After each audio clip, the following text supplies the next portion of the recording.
আসসালামু আলাইকুম সুপ্রিয় ভিউয়ার্স। আজকে আমি আপনাদেরকে স্মার্ট ওয়াচের একটা টেকনোলজি শেখাবো। আমার কাছে একটা কাস্টমার আসছে। সে গত কয়েকদিন আগে আমার কাছ থেকে কয়েকটা স্মার্ট ওয়াচ নিয়েছিল। তো সে আজকে নিয়ে আসছে, ভাই আমি টাইম সেট করব কিভাবে, আমি তো পারতেছি না। তো আসলে টাইম সেট করার জন্য এটা অ্যাপস ইনস্টল করতে হবে। আসলে আমরা দেখাবো কিভাবে আপনারা এটা মোবাইলের সাথে কানেক্ট করবেন, ঠিক আছে? এখন প্রথম প্রশ্ন হলো যে আপনি কোন অ্যাপসটা ইনস্টল করবেন, সেটা তো আপনি জানেন না বা আমিও জানি না। দেখুন, আমার কাছে হাতে একটা ওয়াচ আছে। এই ওয়াচটার ভিতরে কোনো এরকম নর্মাল কোনো ক্যাটালগ নাই যে এটা আপনার অ্যাপসটা কি ইনস্টল করবেন, দেওয়া নাই কিন্তু।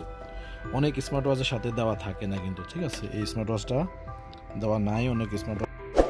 এই স্মার্ট ওয়াচের ভিতরেও কোনো আলাদা কোনো টিউটোরিয়াল নাই যেটা পেপার দিয়ে দেয় কোনটা অ্যাপস ইনস্টল করতে হবে। স্মার্ট ওয়াচটার সাথেও